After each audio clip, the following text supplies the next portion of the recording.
किसान आंदोलन के बीच इंटरनेशनल प्रोपेगेंडा के खिलाफ पूरा हिंदुस्तान उठ खड़ा हुआ है। हर कोई ये कह रहा है कि ये देश का आंतरिक मुद्दा है, इसे हम सुलझा लेंगे। लेकिन फिर विदेशी धरती से ऐसी बयानबाजी आखिर क्यों हो रही है? रेहाना और उन तमाम हस्तियों के ट्वीट्स पर सवाल उठ रहे हैं जिन्होंने ट्वीट किए हैं। भारत के खिलाफ इनके ट्वीट्स जाते हैं, लेकिन खुद गृहमंत्री अमित शाह ने भी कहा कि ऐसे दुष्प्रचार से देश की एकता को कोई नहीं तोड़ सकता।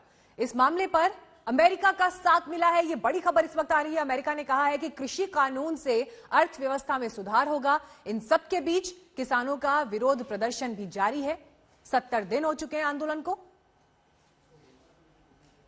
कोई ओपिनियन नहीं है मेरा। ये हमारा इंटरनल मैटर है, ये किसानों का मैटर है। बात क्लियर है कि ये जो कानून है ये वापस लेने हैं। The reputation of India has taken a massive hit, not only on how we are treating our farmers, on how we treat our own people, how we treat journalists. It's taken a massive hit. Our biggest strength, you can call it soft power, has been shattered by the BJP and the RSS. Rahul ji, केवल आप नहीं, एक और है Rihanna, उन्होंने भी tweet किया है। न राहुल को मालूम है कुछ कृषि के बारे में, न रिहाना को मालूम है कुछ कृषि के बारे में। पूछिए दोनों को, ये रबी क्रॉप क्या होता है, खरीफ क्रॉप क्या होता है, कुछ नहीं मालूम। न राहुल को मालूम, न रिहाना को मालूम, मगर दोनों की आदत एक है, दोनों ट्वीट कर रहे हैं। नहीं, आप बताइए कहां थे ये लोग जब महात्मा गांधी के स्टैच्यू को कैलिफोर्निया के अंदर अभी चंद दिनों पहले डेसिक्रेट किया गया। महात्मा गांधी हमारे राष्ट्रपिता हैं और केवल भारतवर्ष के राष्ट्रपिता नहीं है। जब उनके धड़ को अलग कर दिया जाता है कैलिफोर्निया में, उनके स्टैच्यू के धड़ को, तो कोई भी इनमें से जो आज ट्वीट कर रहे हैं, जो इंटरनेशनल फिगर बने हुए हैं, उनमें से किसी ने ट्वीट किया? किसी ने ट्वीट नहीं किया। हम में से किसी को यह मुगालता ना रहे, किसी को चाहे सत्ता पक्ष हो या प्रतिपक्ष हो, कि किसान और खेतीहर समाज की बेहतरी आप किसानों से बेहतर समझते हैं। नहीं, वो अपनी बेहतरी बेहतर समझते हैं। आप उनको समझाने चले कि तुम्हारे लिए हम कानून ला रहे हैं, बहुत बढ़िया कानून है। क्यों समझाने की जरूरत पड़ रही है? क्यों खालिस्तान पाकिस्तान टुकड़े टुकड़े आगे लाने की जरूरत पड़ रही है? अरे हमारा लोकतंत्र बहुत। तो किसी के ट्वीट से लोकतंत्र कमजोर नहीं हो सकता। आप मनोज झा को सुन रहे थे राज्यसभा से, उन्होंने ये कहा कि किसानों की बेहतरी किसान ही सबसे बेहतर समझते हैं और इस बात में किसी को कोई संशय नहीं होना चाहिए। आरजेडी से सांसद, उन्होंने किसानों की आवाज उठाते हुए ये कहा कि किसी के ट्वीट से लोकतंत्र कमजोर नहीं हो सकता, लेकिन किसानों की बेहतरी के लिए सरकार को उन्हें सुनना होगा। और ऐसे तमाम लोग जो किसानों को लेकर सलाह दे रहे हैं, कोई भी बात कह रहे हैं, लेकिन अपनी बेहतरी किसान सबसे ज्यादा समझता है। तो संसद से ही आपने आवाज सुनी, लेकिन इस बीच बड़ी खबर हमारे पास आ रही है। आपको ये बता दें कि जिस तरह से मनोज झा ने किसानों के मुद्दे पर विदेशी शख्सियतों के ट्वीट को लेकर बयान दिया और वो ये कह रहे हैं कि हमारा लोकतंत्र काफी मजबूत हुआ, लेकिन देखिए गाजीपुर बॉर्डर में क्या हो रहा है, वहां पर कई दलों के नेता पहुंचे हैं। तो एक गूंज आप संसद में सुन रहे हैं, तो दूसरी तरफ टीएमसी, डीएमके, अकाली और एनसीपी के नेता एक साथ पहुंचे हैं गाजीपुर बॉर्डर पर किसानों से मिलने के लिए। विपक्ष के नेताओं का ये ग्रुप वहां पर पहुंचा है। तो एक लड़ाई संसद में चर्चा के तौर पर आपको दिखाई दे रही है, दूसरी तरफ किसानों के बीच पहुंच रहे हैं विपक्ष के नेता। तो ये विपक्षी नेताओं की मोर्चाबंदी है।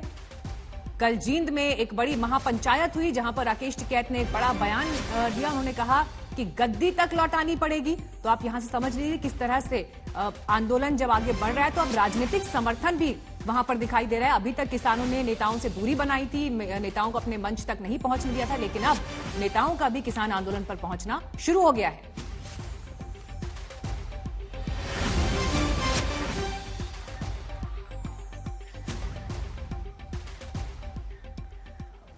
और आइए चर्चा की शुरुआत करते हैं। हमारे साथ तमाम खास मेहमान इस वक्त जुड़ गए हैं। बीजेपी से हमारे साथ आ गई हैं अपराजिता सारंगी, अनुराग भदौरिया समाजवादी पार्टी से हमारे साथ जुड़ गए हैं, लव कुमार सिंह जेडीयू से हमारे साथ मौजूद हैं और अलका लांबा कांग्रेस पार्टी से इस वक्त हमारे साथ जुड़ गई हैं। शुरुआत पे सबसे पहले अपराजिता जी आपके साथ ही करना चाहूंगी। तस्वीर हम दिखा रहे हैं, मनोज झा कह रहे हैं कि किसी एक ट्वीट से लोकतंत्र कमजोर नहीं होता। दूसरी तस्वीर ये गाजीपुर बॉर्डर की इस वक्त दिख रही है, जहां पर विपक्ष के नेता पहुंच रहे हैं किसानों के बीच। 70 दिन हो गए आंदोलन को, आंदोलन खत्म नहीं हो पाया है और अब तो ऐसा लग रहा है कि नए सिरे से विरोध की आवाजें उठ रही हैं।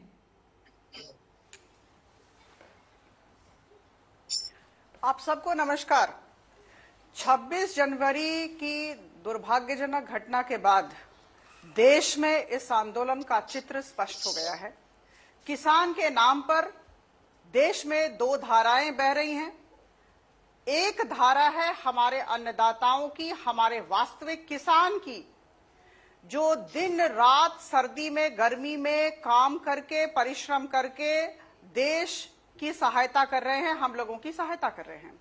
और दूसरी तरफ हम सब जानते हैं, ये जो मैं कहूं ये गैंग है, ये किसान गैंग, ये फर्जी किसान गैंग, मैं पुनरावृत्ति करूंगी, फर्जी किसान गैंग जो हमारे वास्तविक किसान के कंधे पर बंदूक रखकर गोला बारूद चलाने की कोशिश कर रहा है, बाह्य शक्तियों की सहायता ले रहा है, विपक्षी दलों की सहायता ले रहा है और ये फर्जी गैंग कौन है अपराजिता जी? चाह रहा है कि देश में अस्थिरता का माहौल नहीं, बने। एक सेकंड, अपराजिता जी कौन है ये फर्जी गैंग? देखिए अभी जो लोग वहां पर हैं, कौन लोग? मैं आपको बता दूं, जो कुछ नाम बता वहां दीजिए। पर हैं वो लोग सारे फर्जी गैंग वाले हैं। मैं राकेश टिकैत जी की बात कर रही हूँ। अगर आप नाम जानना चाहते हैं तो मैं राकेश टिकैत जी की बात करूं। किसान संगठनों में जो लोग बाह्य शक्तियों के साथ वहां खड़े हैं सिंघू बॉर्डर पर, और आज देखिए नहीं, आपने कैटेगोरिकली राकेश टिकैत का नाम लिया।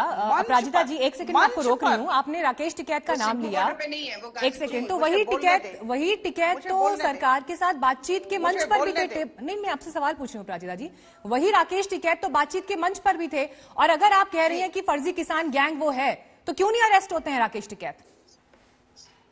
उन्हें क्यों छोड़ दिया गया है कि वो जाकर महापंचायत कर रहे हैं जींद में और कह रहे हैं कि गद्दी ले लेंगे वापस? मैं तो इसी बात से अचंभित हूं। देखिए किस तरह से रंग बदल रहा है, राजनीतिक रंग इसमें लाया गया है और बातचीत का ढंग भी बदल रहा है। कुछ समय पहले उनके बातचीत का लहजा कुछ और था और अभी देखिए कह रहे हैं कि फिर से फरवरी 6 को ट्रैक्टर मार्च करेंगे। लेकिन मैं बता दूं कि देश की एकता, अखंडता और संप्रभुता से समझौता बिना किए हुए अपराजिता जी मेरा सवाल आपसे ये है, जिन्हें आप फर्जी गैंग कह रही हैं, जब आप कह रहे हैं कि वो देश के लिए खतरा है, तो वो अरेस्ट क्यों नहीं हो रहे? उन्हें क्यों खुला छोड़ा गया है? बिल्कुल ठीक है। देखिए ये लोकतंत्र है, हम संवाद में विश्वास करते हैं, हम विचार विमर्श में विश्वास करते हैं। अब तो सरकार क्या फर्जी गैंग से बात करेगी? जो ये ऑफर है आदरणीय अपराजिता जी, सरकार क्या फर्जी गैंग से बात करेगी? अगर राकेश टिकैत और उनके समर्थक फर्जी गैंग हैं और आप कह रहे हैं कि हम संवाद में भरोसा रखते हैं, तो क्या उनसे बात होगी? मैं आपको बता दूं, हम सबसे बातचीत करने के लिए राजी है। मैं आपको यह भी कह दूं, बड़े आत्मविश्वास के साथ लेकिन बड़ी विनम्रता के साथ कह दूं कि जो भी है हम सबसे बातचीत करना चाहते हैं, लेकिन देश की एकता, अखंडता और संप्रभुता से समझौता बिना किए हुए हम संवाद करने के लिए राजी हैं। देखिए मैं एक और बात कह दूं, कहा गया था पहले कि इसमें राजनीतिक रंग नहीं लाया जाएगा, लेकिन अब सारे मंचों पर हमारे राजनीतिक दल के नेता मौजूद हैं। और अभी देखिए संसद में क्या हो रहा है। मैं लोकसभा सांसद हूं, आकांक्षाओं और आशाओं के साथ लोगों ने हमें संसद भेजा है और देखिए अभी क्या हो रहा है, बातचीत नहीं हो पा रही, असंवैधानिक मैं आपसे संसद पर ही सवाल पूछ लेती हूँ अपराजिता जी, न क्वेश्चन आंसर होता है। मैं आपसे संसद पर ही सवाल पूछ रही हूँ अपराजिता जी। ये 2 पॉइंट है मेरे। आपने कहा राकेश टिकैत फर्जी हैं, वो फर्जी गैंग हैं, उनके समर्थक अगर फर्जी हैं तो फर्जी गैंग से सरकार कैसे संवाद कर सकती है? मेरा पहला सवाल आपसे ये है। मेरा दूसरा सवाल कैटेगोरिकली आपसे ये है, कल गुलाम नबी आजाद ने ये कहा कि अगर इस कानून को लेकर जिनके लिए ये बनाया जा रहा है उन्हें इतनी आपत्ति है, अगर वो लगातार शिकायत कर रहे हैं, 70 दिन से आंदोलन पर बैठे हैं और सरकार ने भी कई जगह पर संशोधन के लिए राजी सरकार हुई है, तो इस कानून को वापस लेकर आप नया कानून नए तरीके से क्यों नहीं ले आते? ये 2 सवाल हैं, इन 2 सवाल के प्लीज पॉइंटेड आंसर दीजिए। प्रथम प्रश्न का मैं उत्तर दे दूं, हम हर तरह के लोगों से बात करने के लिए राजी हैं। हमारे में आत्मविश्वास है, हमारे पास तथ्य है, हमारे पास तर्क है। पहला हो गया। दूसरा मैं आपको बता दूं कि हम संशोधन के लिए राजी हैं, आप सब जानते हैं इस बात को। हम एमएसपी के बारे में लिख कर देना चाहते हैं और मैं कह दूं देश का भविष्य सड़क पर तय नहीं किया जाता है। मंचों पर खड़े होकर भाषण देने से नहीं किया जाता है, बड़ी बड़ी बातें कहने से नहीं होता है, ट्वीट से नहीं होता है। देश का भविष्य संसद में तैयार किया जाता है, विचार विमर्श से होता है, एक गरिमा होती है। संविधान के अंतर्गत एक गरिमा के साथ हमें, मर्यादा के साथ हमें बातचीत करना पड़ता है और सारी बातें संसद के अंदर अलका जी, आप भी आइए चर्चा में। जो बात अपराजिता जी कह रही हैं, किस तरह का तमाशा, किस तरह का चर्चा के लिए तैयार आप लोग सवाल तो उठाते हैं कि चर्चा करिए, लेकिन चर्चा से भाग क्यों जाते हैं? राष्ट्रपति के अभिभाषण का आप बहिष्कार कर देते हैं, जबकि आप संसद में सरकार को जिस तरह से विपक्ष को घेरना चाहिए उससे क्यों चूक जाते हैं आप लोग? नहीं, कोई नहीं चूक रहा है। पूरे 16 संगठन, भारत के 16 राजनीतिक दल एकजुट है। 2 बार राष्ट्रपति जी से व्यक्तिगत मिल चुके हैं सब लोग जाकर और अपना स्टैंड क्लियर कर चुके हैं। अब मैं भाजपा की प्रवक्ता जो है उन्होंने साफ कहा एमएसपी पर लिखित पर देने को तैयार। ये लिखित की मान्यता, कानूनी मान्यता क्या है कि किसान जानता है, ये उन्हें घुमा रहे हैं, वो कानून चाहता है। आप 3 कानून अध्यादेश से लेकर आए, नहीं आप चुप रहिए, आपने बोला तो है। ठीक है, एक बार वो जवाब देने पार्लियामेंट में भी विरोधियों विपक्षियों को बोलने देती, पार्लियामेंट में भी, यहाँ पर भी मेरी आवाज आपने बोला ना, मैं बोलिए, सुनिए आराम से सुनिए। ये सांसद है, इन्हें पता है कि लिखित में देने की कोई कानूनी मान्यता होनी चाहिए। एमएसपी पे वो कानून चाहते हैं। जब 3 कानून अध्यादेश से लाकर थोपे जा सकते हैं तो एमएसपी पर अध्यादेश लाकर क्यों कानून नहीं लाया गया अभी तक? राकेश टिकैत जी की इन्होंने बात की, नहीं यही नहीं पता राकेश टिकैत जी सिंघू बॉर्डर नहीं गाजीपुर बॉर्डर पे बैठे हैं। ये गाजीपुर उत्तर प्रदेश से लगा हुआ है, जहां पर मुजफ्फरनगर महापंचायत, बागपत महापंचायत और मथुरा महापंचायतें हुई हैं। और वहीं पर नहीं, लेकिन अलका जी ये जो कह रहे हैं ना, राकेश टिकैत के स्टेटमेंट्स आपने सुने हैं? उनके स्टेटमेंट्स क्या हैं? सुने हैं? किसानों के मुद्दे कहाँ हैं? अब किसानों के मुद्दे तो ऐसा लग रहा है कि हाशिए पर चले गए हैं और ये अपने अभिमान की एक बात हो गई है यहाँ पर। ये तो वैसा लग रहा है। अगर अलका जी, एक सेकेंड, अगर अलका जी जिस तरह से विपक्ष के नेता पहुंच रहे हैं बॉर्डर पर, और वो भी तब जबकि 26 जनवरी को जो घटना हुई वो सबने देखी, तो फिर ये डबल स्टैंडर्ड क्यों है यहाँ पर अलका जी? मीनाक्षी जी, 26 जनवरी को जो घटना हुई उसका दीप सिद्धू आज 9 दिन से फरार है। पूरा गृह मंत्रालय, दिल्ली पुलिस, खुफिया विभाग फेल हो गया है। पुलिस को 1 लाख रुपए का लालच देकर अब कोशिश की है कि दीप सिद्धू पकड़ा जाएगा। और तब से 26 जनवरी के बाद क्यों गए? कोई नेता मंच पर नहीं गया, ना किसी नेता ने भाषण दिया है। वो समर्थन देने गए हैं क्योंकि पूरा किसान आंदोलन को बदनाम करके उन्हें आपकी भाजपा प्रवक्ता बार बार फर्जी गैंग बताती है। उसी राकेश टिकैत से 11 मीटिंगें इन्हीं के कृषि मंत्री ने की है, जो अब आसाम के चुनाव के प्रभारी बनकर दिल्ली छोड़कर भागने पर आ गए हैं। नहीं, लेकिन अगर राकेश टिकैत ये कह रहे हैं कि गद्दी छोड़नी पड़ेगी, गद्दी ले लेंगे, जब इस तरह के बयान ऐसे मंच से दिए जाते हैं तो फिर मंशा पर तो सवाल उठेंगे ना अलका जी? मंशा पर इसलिए सवाल उठेंगे अलका जी, मंशा पर इसलिए सवाल उठेंगे कि एमएसपी से जो बात शुरू हुई थी वो बात बढ़ते बढ़ते कहां तक चली आई है। किसान आंदोलन का चेहरा बनते जा रहे राकेश टिकैत ने कल हरियाणा के जींद से सरकार के खिलाफ हुंकार भरी। जींद के कंडेला गांव में खापो की महापंचायत में टिकैत ने कहा कि नौजवान अभी सिर्फ बिल वापसी की बात कर रहे हैं, अगर गद्दी वापसी की बात करेगा तो क्या करेंगे? इसे अल्टीमेटम ना कहें तो क्या कहें, इसे सीधे सरकार से भिड़ना ना कहें तो क्या कहें? आज अपना काम कर लो, ये बिल वापसी ले लो, एमएसपी पे कानून बना लो। लेकिन किसान नेता राकेश टिकैत के तेवर ही ऐसे हैं कि मानो सरकार को ताकत दिखाएंगे तो उसे झुका पाएंगे। हमने अभी बिल वापसी की बात करी है, सरकार कान खोल के सुन ले। अगर इस नौजवान ने गद्दी वापसी की बात कर दी तो क्या करोगे? अगर इसने गद्दी वापसी की बात कर दी तो क्या करोगे? आज अपना काम कर लो, ये बिल वापसी ले लो। 26 जनवरी के बाद पहली बार राकेश टिकैत ने दिल्ली के गाजीपुर बॉर्डर का अपना प्रदर्शन स्थल छोड़ा था और हरियाणा के जींद की खाप पंचायत में पहुंचे थे। गणतंत्र दिवस के दिन सामने आई हिंसा के बाद अब किसान संगठनों के सामने 2 बड़ी चुनौतियां हैं। पहली बड़ी चुनौती राष्ट्र विरोधी तमगे को खत्म करना और दूसरी बड़ी चुनौती धरना स्थलों पर फिर से प्रदर्शनकारियों को जमा करना। अपने आंसुओं से किसान आंदोलन में नया ट्विस्ट ले आए राकेश टिकैत ने जल और जमीन के इमोशनल वाला कार्ड भी चला। इस आंदोलन का देवता जल है, जल पानी, कहीं से जाने की जरूरत नहीं है। अपने खेत की मिट्टी को जाके अपने घर के मंदिर में रखो।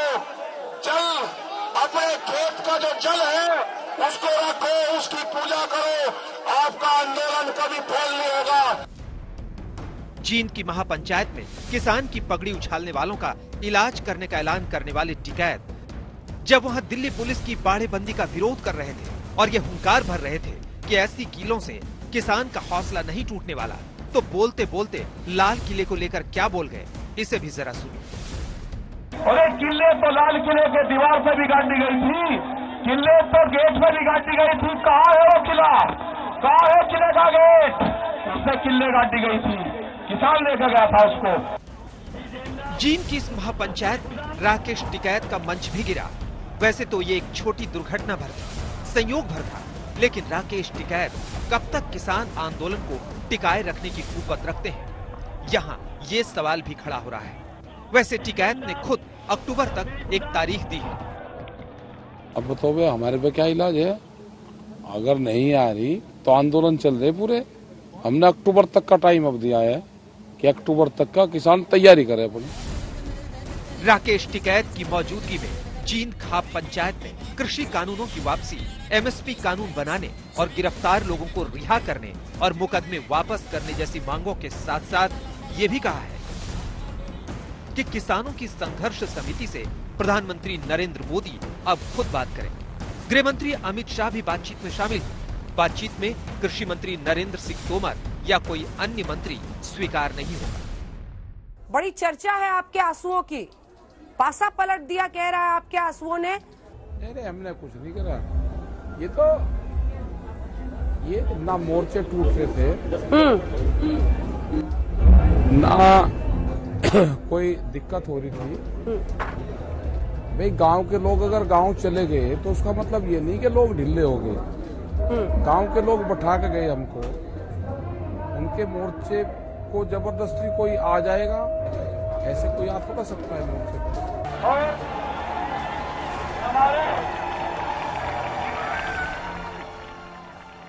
जींद से मंजीत सहगल के साथ आज तक ब्यूरो। दिल्ली बॉर्डर पर जहां किसानों का आंदोलन चल रहा है उसके आसपास इंटरनेट सेवा बंद है। इससे लोगों को भारी दिक्कत हो रही है। देखिए हमारी ये स्पेशल रिपोर्ट।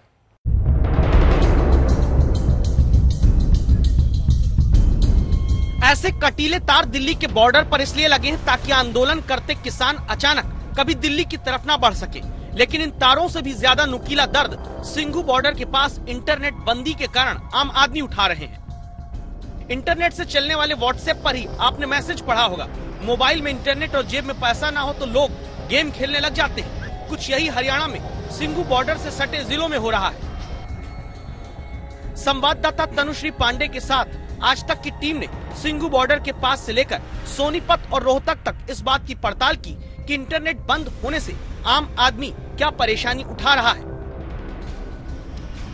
जैसे सिंघू गांव में रहने वाली 22 साल की साक्षी के भविष्य पर इंटरनेट बंदी का असर पड़ रहा है। बीएससी में पढ़ती हैं, मार्च में इम्तिहान है, ऑनलाइन क्लास और पढ़ाई दोनों ठप। नहीं हो पा रही ना अभी पढ़ाई। ऑनलाइन पढ़ाई आप कर रहे थे, तो अगर अभी इंटरनेट कितने दिनों से बंद है साक्षी? 5-6 दिन हो गए हैं। बिल्कुल इंटरनेट नहीं आ रहा है? बिल्कुल नहीं आ रहा है। तो कैसे बीएससी की इतनी ज्यादा पढ़ाई होती है, किस तरीके से आप कर पा रहे हैं? नहीं हो पा रहा है ना, अभी बंद है तो बिल्कुल भी नहीं हो पा रहा है। उससे तो बिल्कुल बंद है, फोन नेट बिल्कुल बंद कर रखा है, अभी तो बिल्कुल नहीं हो पा रही पढ़ाई। तो कैसे आप अब पढ़ाई आपका छूट जाएगा? तो अभी एग्जाम्स आ रहे होंगे आई एम श्योर। हाँ, कैसे मैनेज कर रहे हो? एग्जाम मार्च में एग्जाम है। हाँ। तो कैसे मैनेज कर पाएंगे? नहीं हो पा रहा ना अभी, तो क्या बोले अभी।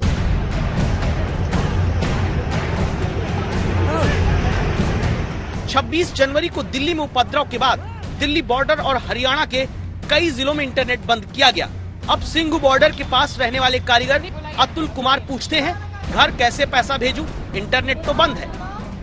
मम्मी पापा बीमार है तो वहाँ पैसा भेजना है। कहाँ पे रहते हैं मम्मी पापा? यूपी में। अच्छा। हाँ, लखीमपुर जिला। हाँ, तो मतलब आजकल तो सब मोबाइल से पैसा चला जाता है। सब मोबाइल से चला जाता है पैसा। तो वो आप नहीं भेज पाए? नहीं भेज पाए अभी, अब नेट ही नहीं चल रहा तो भेजेंगे कहाँ? सब कुछ तो ऑनलाइन कर दिया गया। तब सिंघू बॉर्डर के पास के गांव में रहने वाले मनीष का सवाल है, पढ़ाई कैसे करें, नौकरी का फॉर्म कैसे ऑनलाइन भरें? जॉब वगैरह देखनी पड़ती है, अब यहाँ पे रह के अब किसके पास क्या करें, फॉर्म अप्लाई करना पड़ता है। ठीक है, हर तरीके की, क्योंकि मैं जॉब देख रहा हूँ आर्मी की, तो दिक्कत होती है कि हम मतलब देख नहीं पा रहे कुछ भी तरीके से, ऐसे घर में बैठे हैं। संवाददाता तनुश्री ने जब आगे इसी गांव में अपनी रिपोर्ट को बढ़ाया तो पता चलता है कि मोनिका जैसी मिडिल क्लास फैमिली के बच्चे हों या फिर पवन कुमार जैसे रोज कमाकर रोज खाने का इंतजाम करने वाले नागरिक, हरियाणा में आंदोलन से तनाव की आशंका के चलते इंटरनेट बंदी ने इनका जीवन मुश्किल में डाला है। तो पहले से ही ऑनलाइन चल रही थी, जो पढ़ाई होनी चाहिए वो नहीं हो रही, अब तो बिल्कुल ही बंद हो गई है। ऊपर से एग्जाम आ रखे हैं और वैसे भी फोन में जो भी सोशल हमें पता था क्या चल रहा है क्या नहीं चल रहा है, आंदोलन में कुछ भी नहीं पता चल रहा। व्हाट्सएप करते हैं ना, व्हाट्सएप करते हैं से तो उन घरों में देते हो, तो अब इंटरनेट नहीं चल रहा तो व्हाट्सएप कैसे चल रहा है? तो इंटरनेट बंद है, फिर तो घर में पानी कहाँ जा रहा है, रिक्शा लगा हुआ है जी, रिक्शा यहीं खड़ी है, नहीं हो पा रहा है जी, गूगल से भी नहीं हो रहा है, नहीं एटीएम पेटीएम काम कर रहा है, नहीं एटीएम से पैसे छूट रहा है नेट की वजह से, एटीएम भी काम नहीं कर रहा है। अच्छा एटीएम भी नहीं चल रहा है? नहीं जी, नहीं फोन का बिल भरना था वो बिल नहीं भरा जा रहा है, नेट ही नहीं चल रहा है। आंकड़े बताते हैं कि भारत दुनिया में इंटरनेट बंदी से आर्थिक रूप से सबसे ज्यादा प्रभावित होने वाला दुनिया का तीसरा देश है। साल 2019 में देश के कई इलाकों में कई बार इंटरनेट बंद होने से भारत और भारतीय नागरिकों को 9,245 करोड़ रुपए का नुकसान हुआ। रिपोर्ट के मुताबिक साल 2019 में भारत में 106 बार इंटरनेट शटडाउन किया गया। सिंघ बॉर्डर से तनुश्री पांडे के साथ ब्यूरो रिपोर्ट आज तक। तो आज सुबह की चर्चा में बात हो रही है किसान आंदोलन की। 70 दिन से ज्यादा का समय हो गया है। राकेश टिकैत ने कल जिस तरह का ऐलान किया उसके बाद अब सवाल ये कि संसद में एक गूंज दिखाई दे रही है। अंतर्राष्ट्रीय मंच पर कुछ हस्तियों ने ट्वीट्स किए हैं, लेकिन इन सब के बीच विपक्षी नेताओं की भी मोर्चेबंदी तेज हो गई है सरकार के खिलाफ और संसद में तो आवाज उठाई जा रही है, लेकिन उसके बाद किसान आंदोलन यानी जो गाजीपुर में किसान बैठे हैं उनसे मिलने के लिए विपक्षी नेताओं का समूह पहुंचा है। उनके समर्थन में तस्वीरें आपको हम दिखा रहे हैं। इसमें अकाली दल, एनसीपी, डीएमके ये दल शामिल है। TMC, DMK, Akali Dal, NCP के नेता एक साथ पहुंचे हैं किसानों के समर्थन में। कुमार कुणाल इस वक्त मौजूद है हमारे साथ गाजीपुर बॉर्डर से। कुणाल दिखाइए तस्वीर, विपक्ष के नेताओं का ग्रुप वहां पहुंचा है संसद के बाहर, अब आंदोलन स्थल पर भी नेताओं की मौजूदगी। देखिए हम वो तो दिखाएंगे आपको तस्वीर मीनाक्षी, लेकिन उससे एक रोचक ज्यादा तस्वीर है जो हम अभी दिखा रहे हैं। ये कील लगाई गई थी कुछ दिन पहले, ये पट्टियां लगाई गई थी, अब इन कीलों को हटाया जा रहा है, यहाँ से उखाड़ा जा रहा है और इनको उखाड़ा जा रहा है। क्यों उखाड़ा जा रहा है? आप क्या दिल्ली पुलिस से हैं? ये क्यों उखाड़ा जा रहा है? ये डैमेज हो गए। डैमेज हो गए? अच्छा, तो ये कह रहे हैं कि डैमेज हो गए थे इसलिए उखाड़ा, फिर से लगाया जाएगा? ये नहीं पता अभी, ये नहीं पता, ऑफिसर बता दे। तो पुलिस उखड़वा रही है। तो ये मीनाक्षी यहाँ पर जो कील लगाई गई थी वो उखाड़े जा रहे हैं, और क्यों उखाड़े जा रहे हैं ये अभी पुलिस का जो एक यहाँ पर पुलिस के कर्मचारी हैं उन्होंने बताया कि ये खराब हो गई है, ज्यादातर कील जो है वो झुक गई है, इसीलिए इनको उखाड़ा जा रहा है। इस बीच में कील उनके भी रास्ते में जो है जो कि यहाँ पर एमपी मिलने के लिए आए, उनको बैरिकेड के दूसरी तरफ रोक दिया गया, उनको दिल्ली से गाजियाबाद की तरफ यानी गाजीपुर की तरफ नहीं आने दिया गया। तो ये स्थिति यहाँ पर है कि कीलें हटाई जा रही हैं, इनको ट्रैक्टरों को रोकने के लिए कि ये दिल्ली की तरफ कूच ना कर पाए, उनको रोकने के लिए ये कील लगाई गई थी। लेकिन अभी तक ये कीलें हटाई जा रही हैं, लेकिन जो कटीले तार हैं जो कि बैरिकेड के ऊपर लगाए गए हैं वो बदस्तूर वहाँ मौजूद है। पुलिस कह रही है क्या कि चूंकि ये कील खराब हो गई थी, इनको दबा दिया गया था, इसीलिए अब इनको हटाया जा रहा है। दोबारा लगाया जाएगा नहीं लगाया जाएगा इस पर कोई फैसला नहीं हुआ है। अब हम वो दूसरी तस्वीर दिखाते हैं मीनाक्षी की, जहां पर जो सांसद थे 15 सांसद विपक्षी दलों के वो आए थे, उनको बैरिकेड के उस तरफ दूर रोक दिया गया था। सुरक्षा का कड़ा बंदोबस्त है, लेकिन जो स्थिति ऐसी थी कि उनको यहाँ से दूर ले जाया गया है। अब क्या उनको किसी और रास्ते से अंदर आने की अनुमति दी जाएगी? मैं लौटूंगी आपके पास कुणाल, लेकिन तस्वीरें हम लगातार वहां से दिखा रहे थे। राजीव राय जी भी आ गए हैं हमारे साथ समाजवादी पार्टी से। राजीव जी, विपक्ष तो इस बात से भी खुश होगा कि बीते 6 साल में सरकार को जिस तेजी और मजबूती के साथ आप लोग नहीं घेर पाए, किसानों ने वो कर दिखाया, और यही वजह है कि नेताओं का भी वहां पहुंचने का सिलसिला अब शुरू हो गया है। समाजवादी पार्टी की बात करूं, अगर से लेकर सदन तक देश की समस्याओं पर सवाल उठाया है। सच्चाई यह है कि बहुत सारे लोग जिनकी आंखें नहीं खुली थी अब आंखें खुल रही है और सरकार का असली चेहरा सामने आ रहा है। अभी मैं आपके टीवी चैनल पर देख रहा था कि सांसदों को वहां जाने से रोक दिया गया। दुनिया का सबसे बड़े लोकतांत्रिक देश में इससे बड़ा दुर्भाग्य क्या हो सकता है कि कश्मीर में आप विदेशी सांसदों को ले जाइए, पठानकोट में ISI के लोगों को ले जाइए, लेकिन हिंदुस्तान के सांसदों को अन्नदाताओं के पास पहुंचने से रोक दिया जाए। जब ऐसी परिस्थिति पैदा हो जाएगी तो पूरा देश एक साथ खड़ा होगा, और पूरा देश एक साथ जब खड़ा होगा तो ऐसी तानाशाही मानसिकता वाली सरकार का हिंदुस्तान के न लोकतांत्रिक व्यवस्था में कोई जगह मिलेगी, न हिंदुस्तान में कोई जगह मिलेगी। इनको सुधारना ही पड़ेगा, रास्ते पर आना ही पड़ेगा। आज माफी मांगे मोदी जी कि अगर विदेशी सांसदों को कश्मीर में ले जा सकते हैं तो हमारे सांसद किसानों के बीच में क्यों नहीं जा सकते हैं? इसका जवाब हमको सरकार से चाहिए। ठीक है, अपराजिता जी।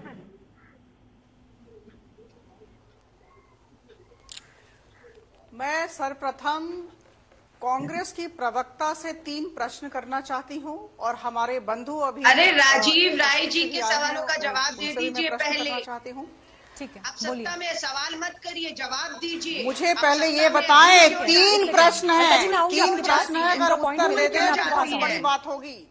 बोलिए। पहला प्रश्न में है, प्रधानमंत्री आपने जब कहा, मैंने सुना, जब मैं कह रही हूँ आप सुनने के लिए, सवाल करना चाहती हूँ, इतनी विनम्रता रखें, इतनी विनम्रता रखें। ठीक है, अपराजिता जी पहले आप उनका रिस्पॉन्ड कर दीजिए, उनका जवाब दे दीजिए, फिर आप आगे। ठीक है, 1 सेकंड, अलका जी सुन लेते हैं ना, फिर 2 लोग एक साथ बोलेंगे तो आवाज सुनाई देगी। Please 1 second. प्रथम प्रश्न, 50 सालों से कृषि क्षेत्र में कांग्रेस सुधार क्यों नहीं लाई थी? ये प्रथम प्रश्न। विरासत में समस्याओं का समाधान करने में हम जुटे हुए हैं, इन्होंने सुधार क्यों नहीं लाया? स्वामीनाथन की 80 सिफारिशों को कांग्रेस ने लागू किया है। स्वामीनाथन कमेटी का रिपोर्ट थोड़ा स्टडी करीबन 8 साल ठंडे बस्ते में क्यों था? तीसरा प्रश्न, इनके समय में किसानों की और किसानों ने जो आत्महत्या की, इतनी संख्या क्यों बढ़ी? ये 3 प्रश्न कांग्रेस के लिए हैं। इन्होंने बहुत लंबी बातें कही थी। अलका लांबा जी को बड़े आदर के साथ इन तीनों प्रश्न का उत्तर देना होगा। एक हुआ। मीनाक्षी जी जवाब। दूसरी बात हमारी रही, हो गया ना 3 सवाल, अब जवाब अभी की जो परिस्थिति है, अभी हमें देखिए बहुत शांति बरतनी है। और 26 तारीख को जो भी घटना हुई वो बहुत ही दुर्भाग्यजनक घटना थी। अभी गृह मंत्रालय हो, पुलिस हो, हम अभी सिचुएशन पर, परिस्थिति पर बारीकी से नजर रखे हुए हैं। किसी भी तरह की परिस्थिति में 2 बार दंगे हो गए की जाए जिसमें हमारे किसानों को भड़काया जाए, अशांति का वातावरण की सृष्टि हो, इसलिए हर तरह से प्रशासन एहतियात बरत रही है। ठीक है, तो अपराजिता जी आप मेरे सवाल का एक आप जवाब दे दीजिए। दखलंदाजी करना सही नहीं है। ये सवाल किसी का जवाब नहीं देंगी, ये सवाल करिए। अपराजिता जी मेरा आपसे सवाल ये है, और ये बहुत इंपॉर्टेंट मुद्दा है जिस पर मैं आपसे जवाब चाहती हूँ। आपके पास उत्तर ही नहीं है। अपराजिता जी ये बहुत इंपॉर्टेंट मुद्दा है जिस पर मैं आपसे सवाल पूछ रही हूँ। 1 second Alka ji, please 1 second, आप बार बार बोल रही हैं। 1 सेकंड में आऊंगी आपके पास। अलका जी रुकिए 1 सेकंड, आप ठीक है ना? 1 सेकंड रुकिए, मैं आ रही हूँ ना आपके पास। 1 सेकंड रुक जाइए प्लीज। ये इंपॉर्टेंट सवाल है अलका जी। ठीक है, आप लोग पॉलिटिकल बातें कर रहे हैं, लेकिन ये आम जनता से जुड़ा हुआ सवाल है जो मैं अपराजिता जी के पास लेके जा रही हूँ। अपराजिता जी, हमने कुछ केस स्टडीज निकाली हैं आज तक ने, और ये केस स्टडीज दरअसल सिंघू बॉर्डर के आसपास रहने वाले लोगों से जुड़ी हुई हैं, इंटरनेट की सेवाओं पर। BSc के स्टूडेंट हैं जिन्होंने ये कहा, उनसे हमने जब बात की, उनका ये कहना है कि 27 तारीख से उनके इलाके में इंटरनेट बंद है। मार्च में उनके एग्जाम है, वो एग्जाम के लिए कैसे तैयारी करेंगी जबकि इंटरनेट नहीं चल पा रहा है, ऑनलाइन क्लासेस भी पूरी तरह से ठप हैं। दूसरा केस स्टडी है जिसमें एक शख्स है, उनके माता पिता उत्तर प्रदेश में रहते हैं, उन्हें ऑनलाइन पैसा ट्रांसफर करना है माता पिता के इलाज के लिए, नहीं कर पा रहे हैं। तीसरा सवाल यह है कि वो लोग जो इनका बिजनेस ऑनलाइन गतिविधियों पर डिपेंडेंट है, उनके बिजनेस ठप हो गए हैं। 27 तारीख से इंटरनेट बंद है, कब रिस्टोर होगा इंटरनेट? 26 जनवरी को जो लाल किले पर घटना हुई वो क्या सही था? विश्वास करके, आस्था जताकर हमने परमिशन दिया था, वो जो हुआ वो क्या सही था? मुझे लगता है आज के दिन प्रत्येक भारतवासी ये जानता है ये लोग चुकाएंगे, देश की अखंडता, देश की शांति सबसे बड़ी प्राथमिकता है। 1 सेकंड अलका जी, सवाल पूरा के अंदर किसी भी तरह की अशांति न हो। प्रशासनिक कार्य, मैं आपके प्रश्न का उत्तर ही दे रही हूं मीनाक्षी जी। प्रशासनिक कार्य करने पड़ते हैं क्योंकि देश की शांति और देश की संप्रभुता और एकता हमारी सबसे बड़ी प्राथमिकता है। और इस दिशा में अगर किसी भी तरह का प्रॉब्लम क्रिएट करने की कोशिश की गई, समस्या उत्पन्न करने की कोशिश की गई, तो हम निश्चित तौर पर दमन राधिका करेंगे। जी, और इस वक्त बहुत सारे लोग सुन रहे हैं, आप सांसद भी हैं, पर नजर रखी हुई है। ठीक है राधिका जी, आपको इस वक्त वो सारे लोग सुन रहे होंगे, आज तक पर करोड़ों दर्शक आपको देख रहे होंगे। मैं आपसे ये पूछना चाहती हूँ, क्योंकि आप सरकार का पक्ष भी रख रही हैं, आप सांसद भी हैं, आप क्या लोगों को कोई उम्मीद या कोई ऐसी तारीख या कोई ऐसी समय सीमा बता सकते हैं कि कब से उनको इंटरनेट उपलब्ध होगा? मैं बहुत विनम्रता के साथ ये बात कह रही हूँ कि देखिए, देश में शांति हमें लानी है, देश में सौहार्दता का वातावरण हो और प्रशासनिक कार्य करने पड़ते हैं। मैं प्रशासनिक सेवा में 25 साल जिम्मेदारियों से भाग मैं जानती हूँ कि अभी जब संप्रभुता की अखंडता की बात है तो किसी की बात नहीं सुनी जाएगी। प्रशासनिक कार्य इस तरह होते हैं और हमें शांति रखनी होगी और इसमें हम सबको अनुरोध करेंगे। बोलिए अलका जी, फिर उसके बाद राजीव भाई जी के पास जाऊंगी, फिर लव कुमार जी बोलेंगे। सहयोग करें। जो 26 जनवरी को हुआ उसके बाद मुझे लगता है परिस्थिति भिन्न है। जी बोलिए अलका जी। मीनाक्षी जी, मैं ये कह रही हूँ, इन्होंने कहा 50 साल कांग्रेस, इन्हें बताइएगा स्वामीनाथन रिपोर्ट की सिफारिश में 80 बिंदुओं को लागू 50 साल में किसी ने किया? कांग्रेस ने किया, हमने नहीं किया। हमने नहीं कहा। सुप्रीम कोर्ट में मोदी सरकार ने हल्फनामे में ये बात अभी कही है, इसलिए हमें दोष मत दें जो आज के हालात पैदा हुए हैं। और मैं फिर कह रही हूँ, भाजपा की प्रवक्ता को अपनी भाषा पर संयम रखें। आप एक बहुत बड़े किसान नेता राकेश टिकैत, जिसके कासू ने सैलाब दोबारा से ला दिया है, उन्हें आप फर्जी गैंग कह रही हैं। ये सब बंद कर दीजिए और एक दिन में हल निकल सकता है। देश की सरकार अध्यादेश लाई, संसद चल रहा है। देखिए, जब कोई कहता है कि गद्दी वापसी की जाए, ये बहुत गलत बात है। आप अहंकार, आप बच्चों के भविष्य के साथ खेल रही हैं। आपने इंटरनेट बंद कर दिए हैं। बीएससी का स्टूडेंट बाहर लगा है भविष्य के साथ खिलवाड़। आपके नेताओं की तरह फर्जी डिग्री नहीं ले सकता वो।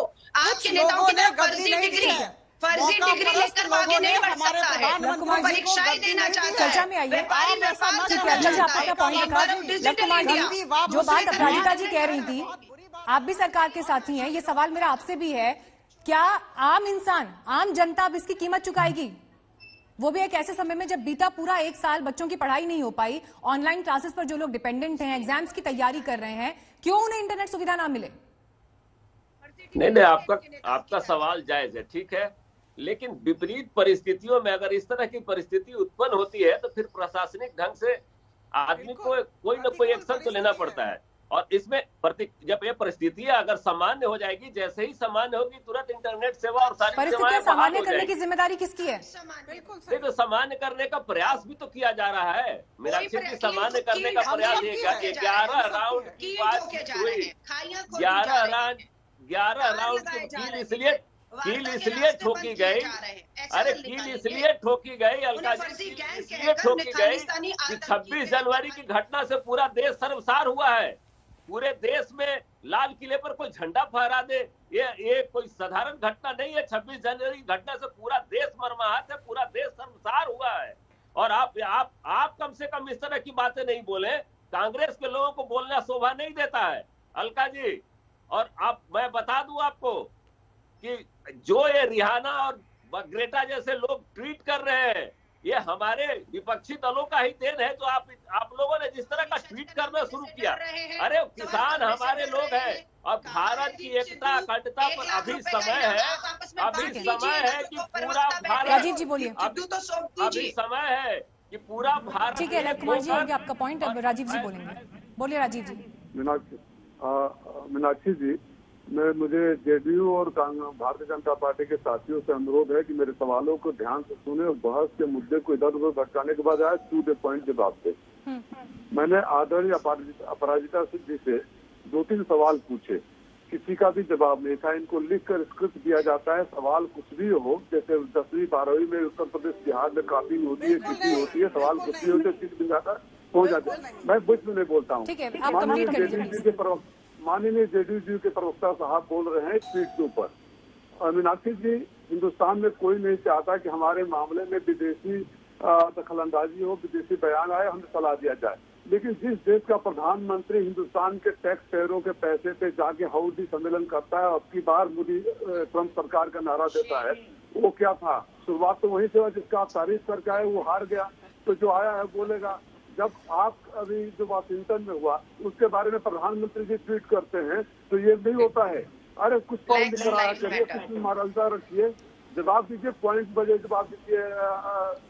क्यों कश्मीर में जा सकते हैं, पठानकोट में जा सकते हैं और हमारे ठीक है, आप जो सवाल उठा रहे हैं राजीव जी, लेकिन यही सवाल फिर सांसदों की जिम्मेदारी पर भी आता है कि जब सदन में चर्चा होती है, उस चर्चा से क्यों भागते हैं?